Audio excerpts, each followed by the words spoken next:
Hello, hello, everyone. A little bit of Los Angeles traffic keeping me back from being here in this chair. So I made it. I'm happy to be here. And today is a delicate topic.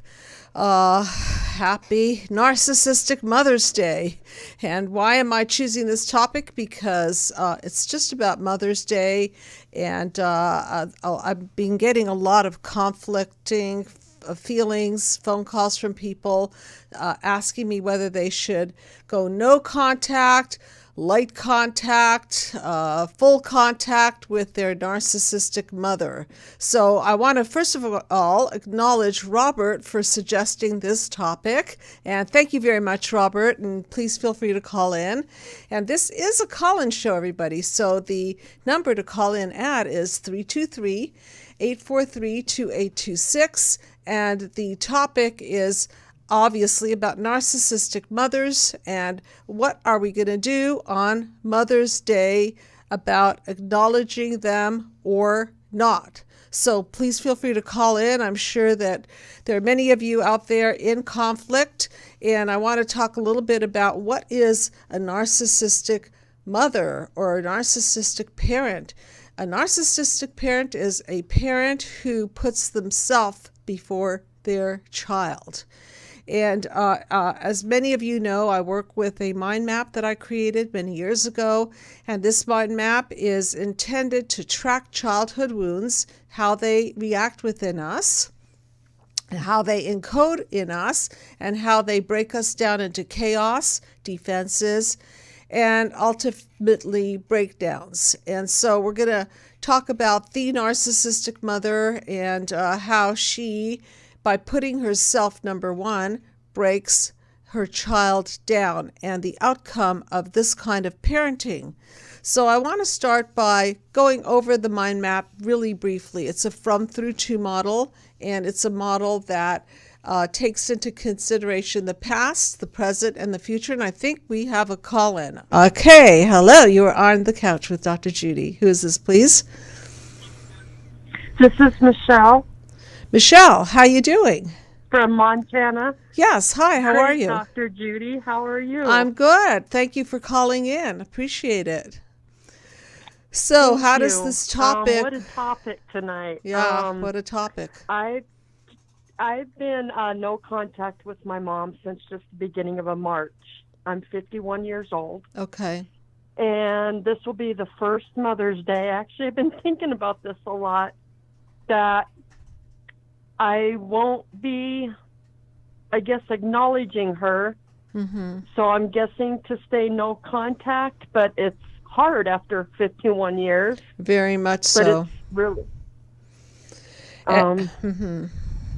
I've got a little anxiety about it. Yeah, I mean, look, it's, what is it now, May 3rd, and Mother's Day is coming up, and I think that this is a very relevant topic because a lot of people are conflicted about this. So let's discuss, and let's discuss with the mind map in mind and how the damage was inflicted and what we can do to protect ourselves and draw those boundaries and then make decisions in terms of where we're going to draw that line. So if you don't mind sharing a little bit about what happened, what were your panel 1 wounds, and let me illustrate for the audience what I mean by that. Panel 1 wounds have to do with wounds of childhood. I refer to them a lot in my mind map therapy. And there are 5 primary wounds of childhood, namely physical abuse, sexual abuse, verbal abuse, neglect, abandonment, and smothering. So in your case, what would you say your childhood wounds are or were, and how did your mother participate in inflicting these upon you? Okay, my mom abandoned me. Okay. Her career was always first. Mm-hmm. She would leave me with my grandparents, and my younger sister would go with her dad. That was one thing. She was never there for anything. She was never there for my wedding. She was never there for my children's births. When I was, now this is going to be a horror story. You would probably wonder why a sixth grader would do this. But one thing I was talking about it recently was when I was in sixth grade, I went over to my friend's house and her parents had homemade wine, and I was sitting on the steps and I drank it. And then I poured this vodka in there. I didn't even know what I was doing. Yeah. I wasn't a troubled child or anything. And I drank so much. I must have been like 70 pounds in sixth grade. And they ran home and got my mom, and my mom drugged me home and threw me in the tub with my clothes on. I guess I had passed out the minute I stood up and was vomiting all over. Yeah. To me, this is harm, one of the things she did. And she threw me in a cold tub with puke and blood all over because I split open my face. She threw me in the tub of cold water, and I woke up 2 days later. And I walked out of the bathroom soaking wet, and she was sitting in a chair, and she threw a book at me, hit me in the head, and said, "Get dressed, you're going to school." And I had blood all over, and I was sick. I went to go lay down in my bed. She made me go to school with blood all over, and embarrassing. And that time I didn't know, but later on, and then talking about it last week, about this memory, that was, I guess, harmful. But my mom was always like that. I always owed her too. Owed her for being born. I owe her a life every time she did something to me. I have a sister who she would praise, and who's a drug addict and a criminal and everything, and she would up Dawn, and whenever Dawn would be around, everybody'd want to hang out with her, and everybody'd look at me like I was this awful person when I was the rule follower, the good girl. But it was just uncomfortable, and I could feel it. Even as a child and a teenager, I could just feel all that energy, and I just wondered, why is everybody looking at me like that? And is this the first time? Is this the first time you're considering not acknowledging her for the Mother's Day, did you say? This will be the first one, yes. And you're I just 50? went no contact with her in March. Oh, you did go no contact. Did something, I mean, other than everything that you're saying is so horrific. Well, she was never there. And what happened, I believe she gaslighted me again big time. When I started figuring all this stuff out in January, I needed a place to stay. And my therapist said that I was not to be around her, but I had nowhere to go, as I had split from a husband who was also a narcissist. Okay. And she was like, "Oh, Michelle, you can come and get on your feet." And she said that to you? She said that? Okay, so let me focus it, because I know that we have limited time, and so I can get down to being helpful to you and understanding. So it's really important to tell your story, because when you tell your story, other people can hear it and they can become enlightened witnesses to what happened. And now I can tell you, and you probably already know. By the way, have you read my book? I have not yet read your book. No, ma'am. Do you have a copy of it? Do you have a PDF file of it? No, I don't. Okay, I'll make sure you get one. And for those of you who want one, it's really easy. It's free. The PDF is free. The hard copy you can order. And so when we look at what you're saying, we could both recognize that there was physical abuse, correct? In that she threw the book at you and she ignored the bleeding. I guess so, yeah. I didn't think about that. Okay, and then mainly there was emotional neglect. There was a complete lack of empathy. I don't know why she had to work so hard. Maybe she really had to work hard. However, it sounds like at the very important points in your life, she did not show up. She did not show up, you said, for your wedding? Is that correct?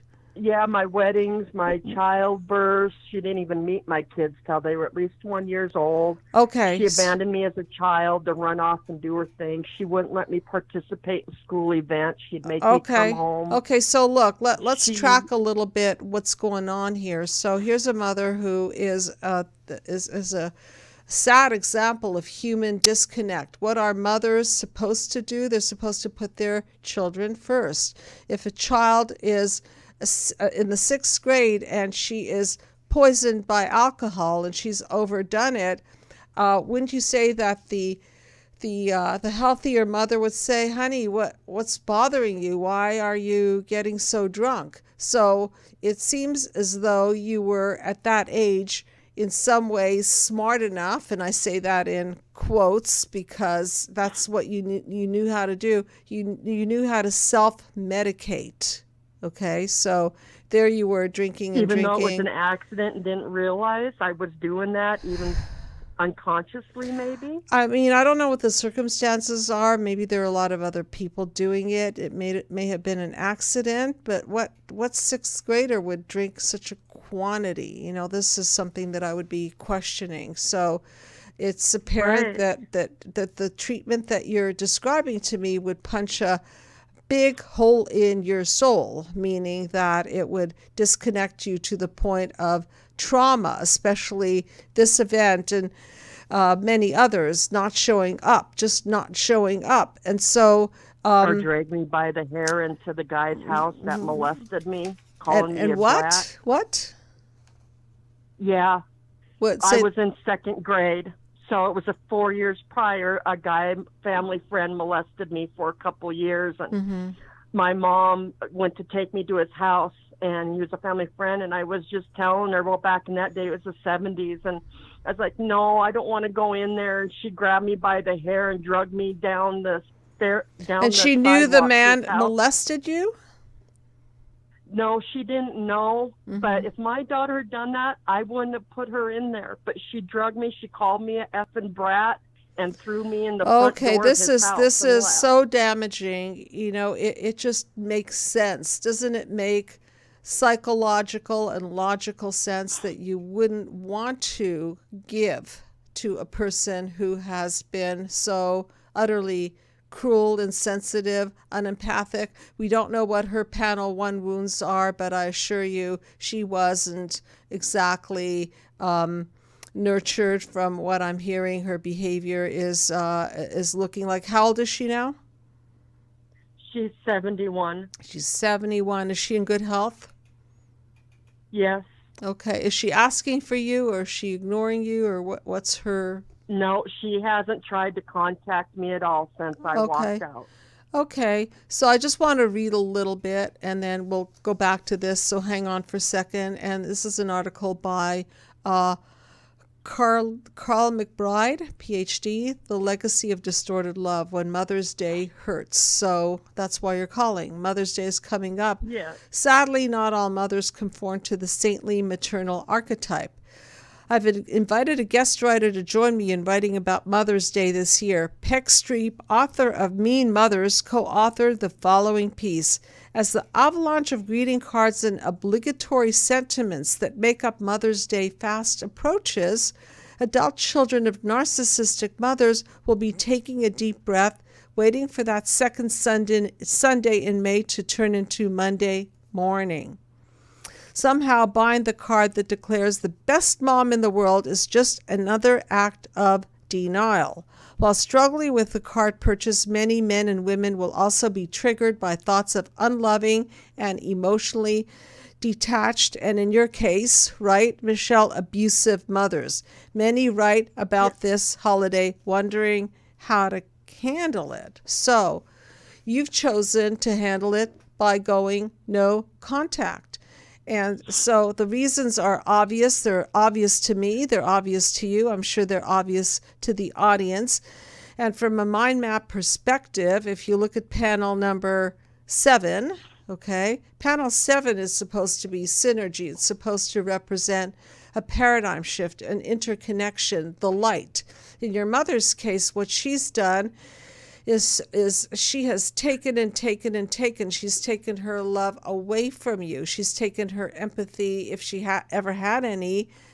She hasn't given you empathy. So if you look at, for example, the blue bubble and the yellow bubble, right? The blue bubble, if that represents your mother, she's basically sucking it out of you.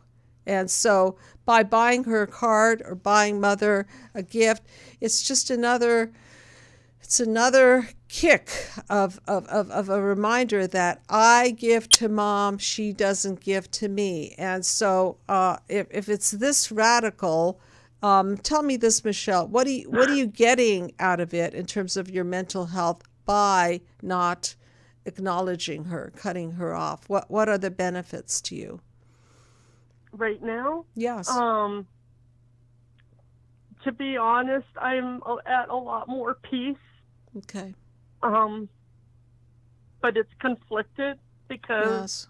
I always loved her, just always wanted her to be a mom, and she was never there. And Okay. then she made it that it was my fault, and she would never acknowledge my feelings, even in January. And she gaslights me, and she just, I don't understand it. But Okay. So we all want a mom.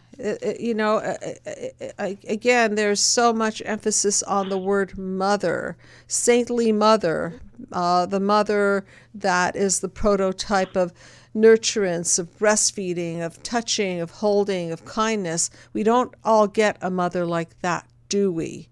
And so I do want you to watch one particular episode that's up there called Grieving the Parents That You Never Had. And that's what it seems like is your next step, is the wish. We all wish that this mother figure were that mother figure, the nurturing mother figure. In your case, absolutely not so. In the case of narcissistic mothers, absolutely not so.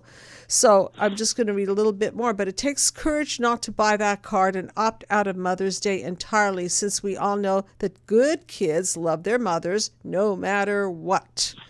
Everything our culture holds to be true about mothering, that mother love is instinctual, automatic, and unconditional, and that all women have the capacity to nurture, shackles an unloved child's spirit and helps to keep him or her floundering in self-doubt. So that's the gaslighting part. You know your mother's supposed to be your mother. You're supposed to love her. Can you see the gaslighting of that in your own head? You're supposed to feel. You're supposed to this. So even though you may have cut her off, it's still a very, very difficult choice. People ask me all the time, what should I do about my narcissistic parent? Contact?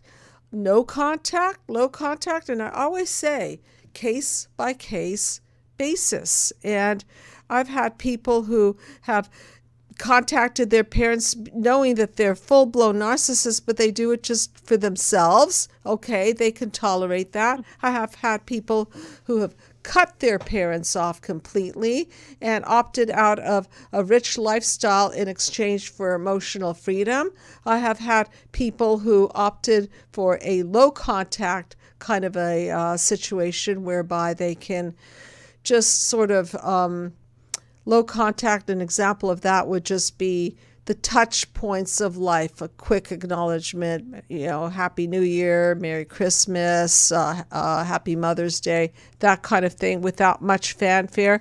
So in your case, after knowing more information and understanding the great damage to your mind, body, soul, can you support yourself in your decision? And by the way, it's, you can do whatever you like. You can do whatever is right for you, obviously, but that's the key thing. What is right for you? What will not damage you even further? Because for once in your life, you put yourself number one. Understood? Yeah, and I feel bad about it. That's why I'm like, this will be the first year I don't acknowledge her. And I know if I do, it's going to it gives her a mile. She's a taker. It's all or nothing with her. And okay, maybe I could help you with this piece of it. I understand that if it's a damned if you do, damned if you don't. Can everybody hear this? Okay. So let's work on, you are damned if you do because you'll bleed out more, and you're damned if you don't, but who's damning you? Right. Who is That damning makes you? sense. Who does damn you?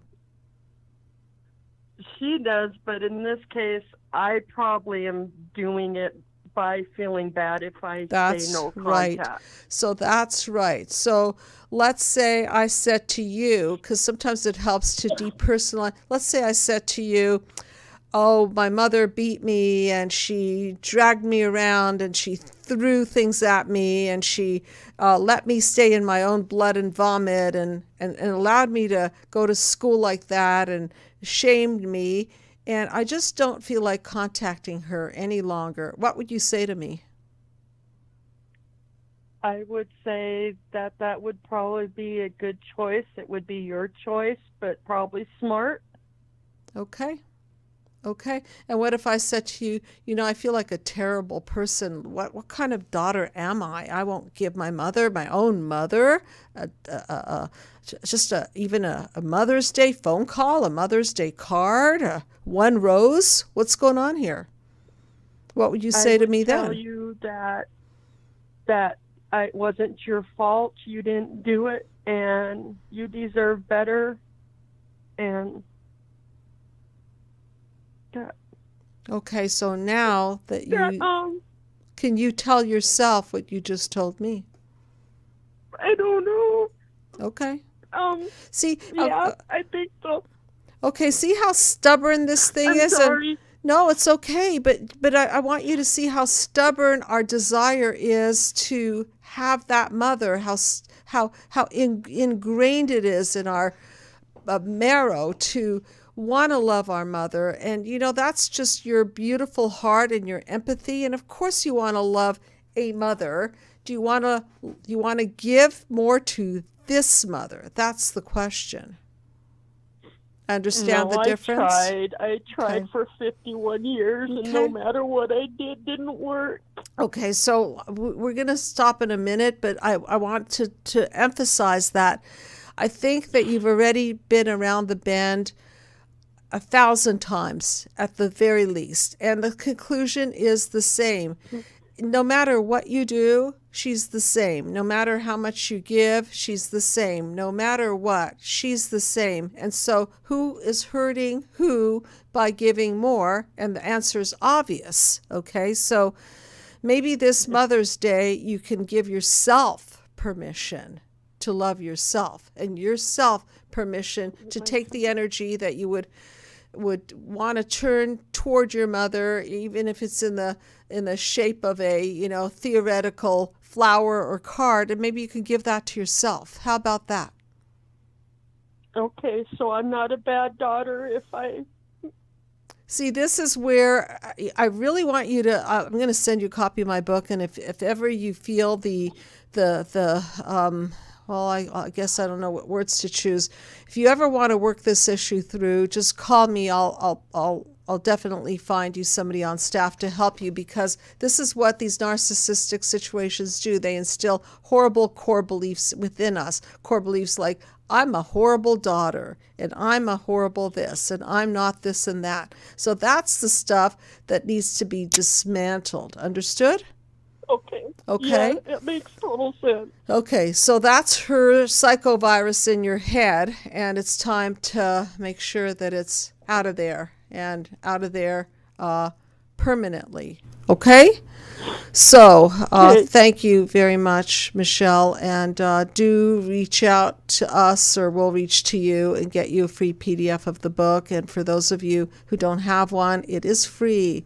There's no reason for you not to have one, because we could just send it to you and you can download it on your desktop and have it. Okay, so let's talk. Judy, I love you so much. I love you your too. Help and your shows. Thank you. You're so welcome. And happy day to you. Are you a mom? I am. Happy Mother's Day to you. Happy Mother's Day to you. And celebrate that day with your children, okay? And give that energy to your Well, children. through a narcissist dad, I lost them. Okay, so then just take your, then you. take yourself out to a beautiful day with people that love you. Okay, Michelle, please do that. Thank you. Okay. Thank you, Okay. Dr. You're Judy. so welcome. So welcome. Thank you. Welcome. So can you hear, everyone, how guilty and shameful, this is so typical, guilty and shameful, even though the mother beat the living daylights out of her, abused her, she's still guilty and shameful that she's not going to send her mother a Mother's Day card. And I think we have another caller. So hello, you are on the couch with Dr. Judy. What is your name, please? It's Debbie. Hi, Debbie. How you doing? Thank you for calling in. And where are you calling from? Wichita, Kansas. Okay, yes, thank you. I know we tried to connect earlier. Yes, so tell me what's going on with you.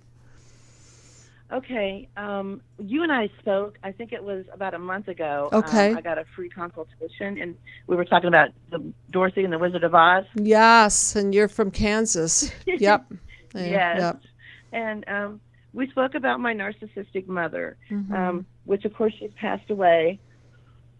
Just but recently? I wanted to talk to you. Since we spoke? No. It's been... when will it be? My husband's here too. Okay, hi. Yeah. She passed away about 6 to 7 months ago. Okay. And I was listening to you talk to the last caller, and I was like, tell her to grieve for the mother she wished she would have had. I'm yelling at the screen. Well, that's exactly what I told her to do, is to go watch that episode. Yeah.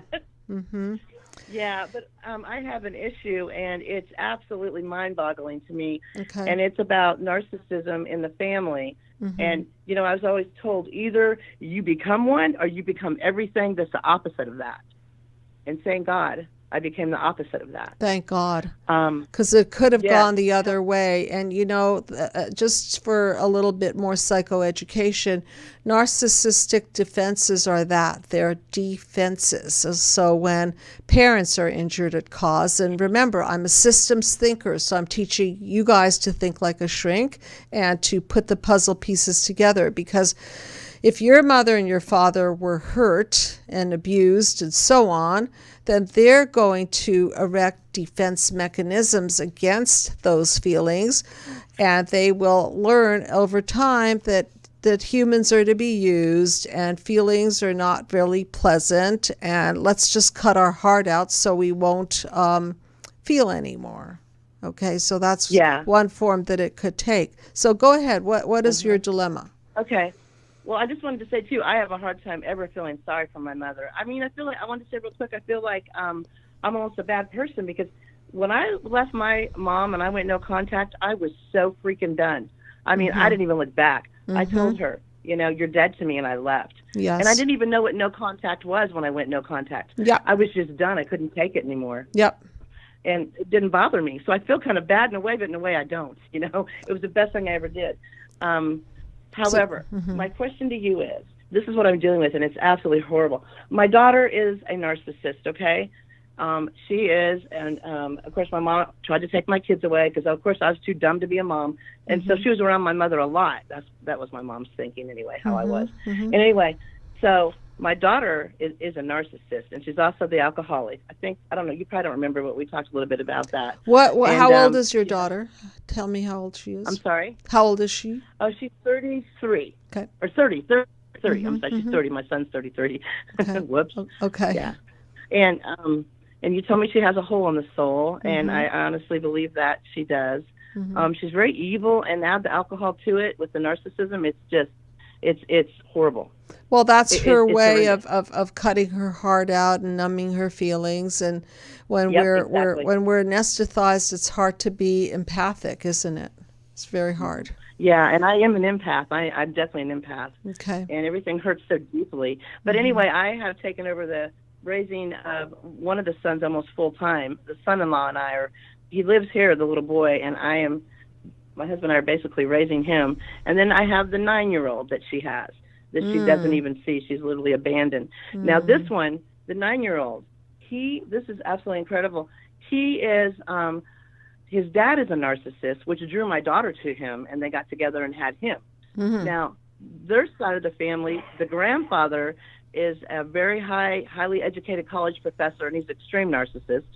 And the dad's a narcissist, and the other grandma is a codependent enabler. And now, I saw some characteristics in my 9-year-old grandson, and I get him on the weekends. But I've been seeing him, and I thought, okay, they're just, you know, little things. Of course, he's going to have some. But now, at 9 years old, he's plotting and scheming and doing things to hurt me. He doesn't want to have any contact with his mother. He said he can't stand her. And I've been telling him until she gets better and she can be a good mommy, you know, it's safe for you not to be there. Okay, so let me speak to that, because I've seen this over and over. He's plotting to hurt you? Yeah. And what will he say? Well, let me tell you, every weekend we discuss the alcoholism and how it's not their fault, you know, and she just needs to get better. And he's the one that's the most vocal, and he's the one that wanted me to talk to the family, his side of the family, to keep him away from his mom because she was being so abusive. So when he went home Sunday night, he was mad at me because he was acting out all weekend, and I had to get on him, you know, and be consistent. And he was angry because nobody else gets on him. Yes. And so he wanted to get me back. He went home and told his dad he missed his mom and he wanted to call her and wants to see her. And he knew that would hurt me and it would scare me and worry me about him. And I honestly believe that the covert narcissist in him is doing that to get back at me, because we study the alcoholism and we talk about it just for a little bit on the weekends. I don't like rub it in their face, but we talk about it. And he always is adamant on, I don't ever want to see her. I don't want to be around her.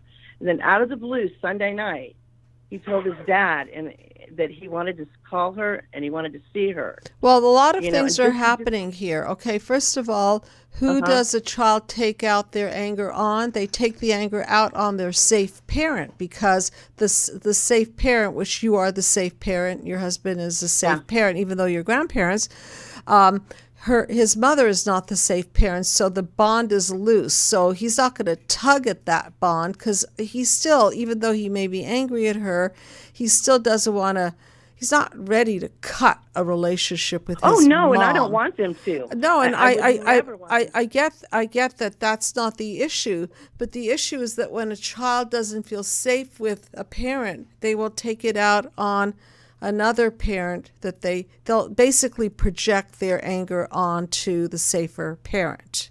Okay? Okay. So this happened like at Sunday night, last Sunday, when he went home with his dad.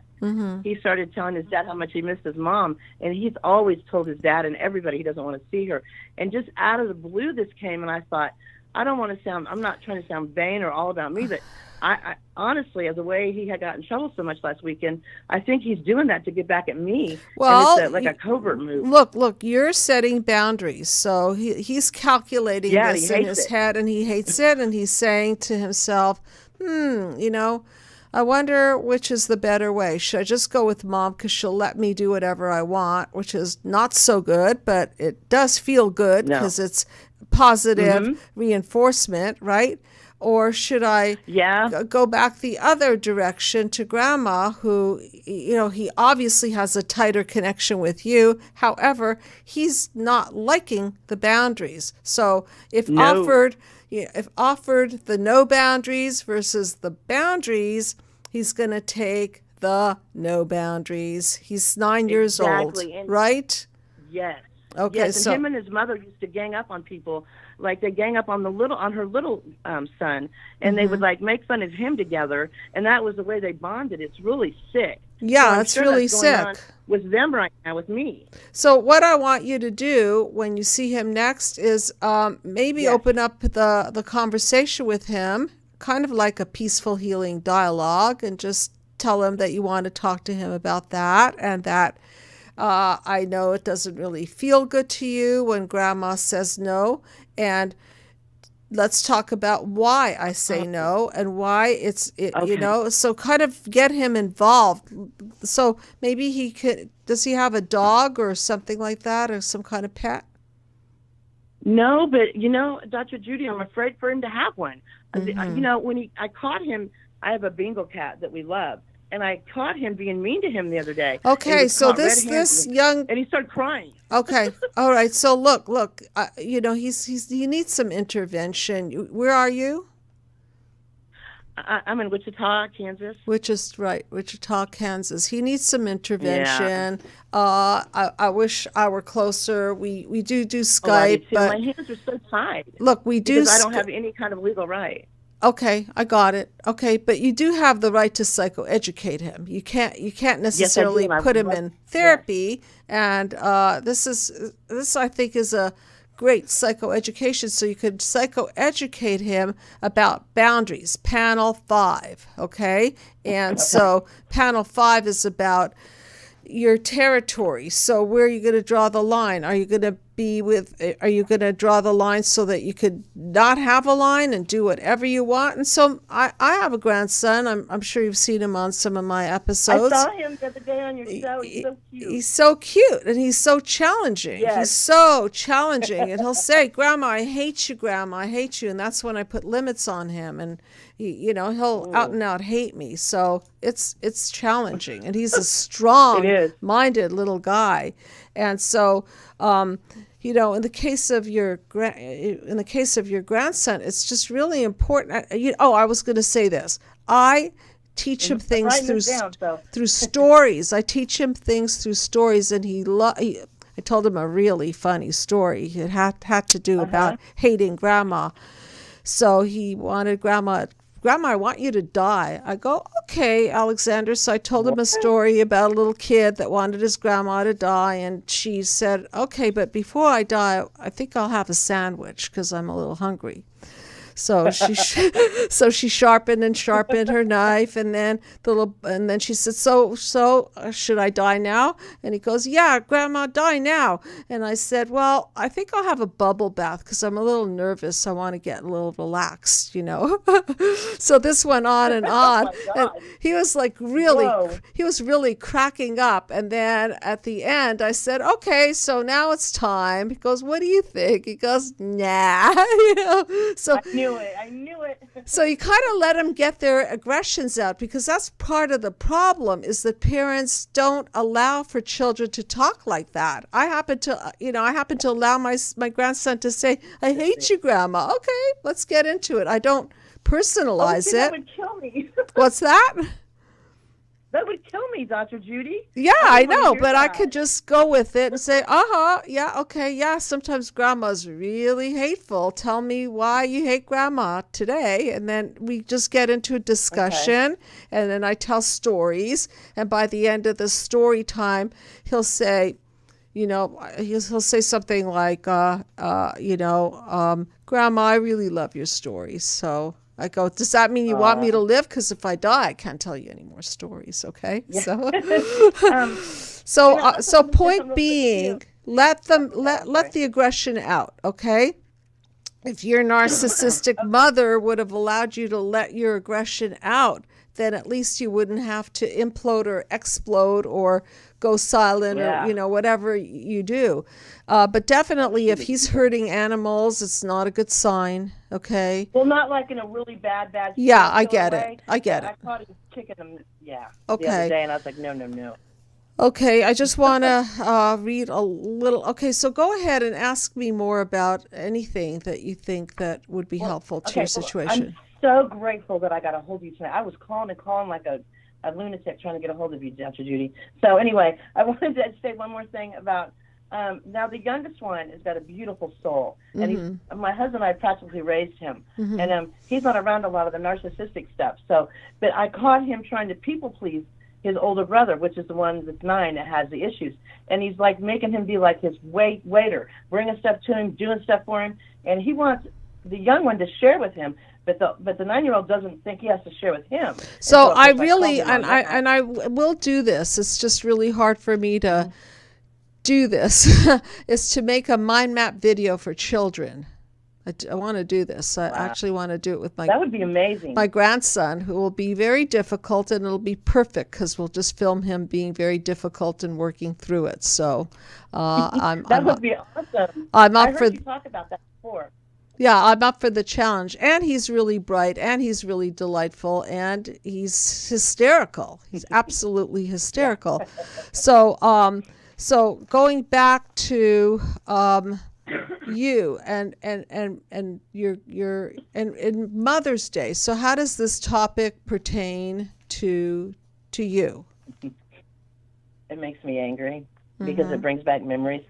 My Mother's Day was never celebrated. It was always about my mother. My own children would leave me alone on Mother's Day to go be with my mom. Wow. Okay. And it happens every year.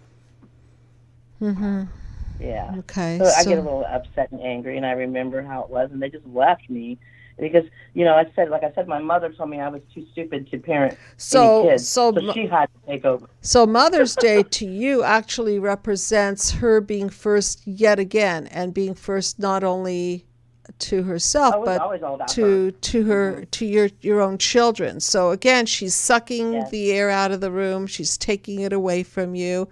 And so this time, it sounds like you have a great husband right next to you. Maybe this Mother's Day could be a beautiful day with your husband. And if they want to go out, is she still alive? Your mom? No, she passed away like 6 months ago. Oh, okay. Okay, right. Okay. Yeah. And so your children, maybe they will celebrate Mother's Day with you. What do you think? No. No. My daughter hates me. You know, she's all narcissistic and alcoholic, and I'm the devil. Okay. I've been raising her kids, but I'm the devil. Okay. So unfortunately, that leaves them out of this, and then it's about you are a mother. You did what you could, good, bad, indifferent. You did what you could, and so as a result of parenting gone wrong, system gone wrong, your daughters are not talking to you. Your husband is, so this could be a day. Yeah, you know what he did last year? He did the most beautiful thing last year for me, Dr. Judy. I got to tell you, my husband had the boys, my grandkids, were with me on Mother's Day every weekend. He had the boys make me little homemade cards, and I just cried. It was so sweet. It's beautiful. And they brought them to me. Yeah. So here's my motto in life: give to who gives to you. If they give to you and you give to them, that's light. That's panel number 7, right? The 1 + 1 equals more than 2 or 3 phenomenon. That's who you give to. If you give to your husband and he gives to you, that's light. If you give to your children and they don't give back to you, that's sad because something went wrong there. Okay, and so it is sad, so look, if you had anything to do with it, then what I recommend for parents to do is just own their own stuff. That's what they need to do. Just own. There's an episode I did on that. Parents owning their own stuff. And so I know you were not the only parent in this. I know that. No, I wasn't. Well, their real dad he was gone. He was a mess, and I didn't want him around him. But I remarried for like 22 years, and he did so much wrong, but it was never his fault. It was always me. You know. Well, I wore the brunt. Whatever goes down in a family system, it's always healthy to self-reflect and self-correct, meaning own your own stuff. And just, I know we don't have a lot of time, but I just want to say to the audience, whether you go contact or no contact or light contact is a personal decision. Guidelines for you is definitely, if it's going to take so much out of you, if it's going to vampire your energy, if it's going to make you feel less than, then you got to put yourself number 1. And if you feel that you want to do it as just a symbol of something and that feels right to you, then that will be the way to go. And there are really no right answers here. Okay? No. Not at all. Can I ask real quick? Is my 9-year-old grandson? I could just see him becoming a full-blown narcissist. What can I do something to help that? At this age, yes. Yes, at this age, they're malleable. You see, the older they get, the more steep they get in. We don't even give personality disorders to children because they're not formed yet. So I would say definitely intervention, and definitely tell him stories about where boundaries are. And I think at this age you could still teach a child empathy. Okay, so I tried that so hard. Yeah. Yes. I'm going to think about that, and feel free to reach back out to me, because I think it's really, really important, because he could be going down he sounds like he's going down a bad pathway here.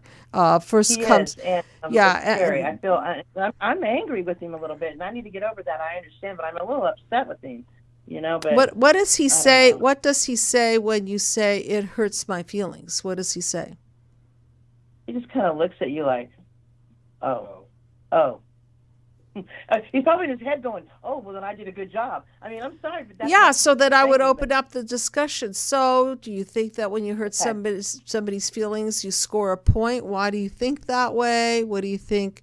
What do you think the game is that you're after? How about a new game? Let's compare one game to the other game. One game is panel 6, where you smash and clash with each other and win the game by bludgeoning somebody. And the other game of life is panel 7, interconnection, getting along. Yeah, he has a real hard time with that. Okay, I'm going to just put out a few more pieces of some more psychoeducation about this, and thank you so much for calling in. And then I'm gonna get to shrinking that tune. Yay! Yeah, Dr. Judy, thank you so much for everything you do for everyone. You're amazing, and I love you. That's so sweet. I love you too, and it's really an honor to do it. And I can't think of anything better than to lead a life healing human disconnect. So I feel very fortunate. And thank you for your acknowledgement. I really appreciate it. Yes, and thank you, Dr. Judy. You're welcome. So going back to this empathy business, narcissistic mothers have none. And we have one more call, so I'm going to take this call, but do realize that we have about a 3-minute time frame here. Okay, so hi, you are on the couch. I do, and hi, Dr. Judy. This is Robert. Hi, Robert. How you doing? Hi. I actually really had to be quick on my toes, because you had a caller ahead of you, and I didn't realize how important a hot topic this was. And I'm going to give you the Cliff Notes version. And by the way, Robert is the one who suggested the show. Okay, so Robert from Philadelphia, Pennsylvania, the city of brotherly love. Oh, right. Okay, but just realize we have about 2-3 minutes, so I might have to cut you off. Okay, go ahead. Well, I'm going to sum it all up on where we're coming from. A lot of it came from, well, first of all, the whole Mother's Day thing is all about obligations, and when they don't obligate to you, how do you feel to obligate to them? But growing up, there's a lot of smothering, a lot of narcissism, and also my father was a pathological con artist, and he told me to be the father to my mother when he was in jail for being a con horrible. artist. So that was a bad setup. 19.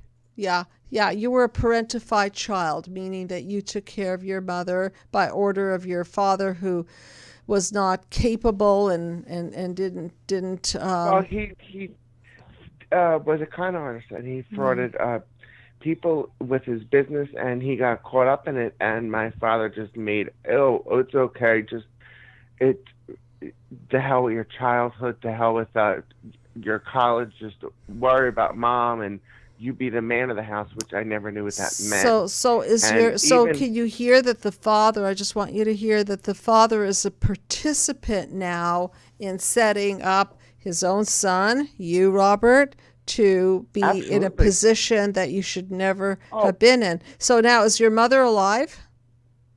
My mother is alive, and here's the thing, both of my parents had a horrible system of self-reflect. What happened was both of them came from broken families, and they only made their children, they created the worst sibling rivalry. My sister doesn't even talk to me at this point. Okay, so this is a total mess. Me out of money. Yeah, so unfortunately, we're just about out of time, and you could feel free to call me, at the Psychological Healing Center. What are you opting to do? What are you opting to do about Mother's Day? Well, since it was my topic to call, and I was trying to feed through all the information that you were going to pull out through, and I have to say the most liberating thing that you said was, what are you going to give back to someone that doesn't give to you? That's right. That's right. And that's the takeaway, this is your Robert. own words, and this is what is taking me from listening to you and trying to call back and play phone tag, but it hit me right in my heart, and to say, what am I going to buy a card for? I'm struggling to keep going with careers.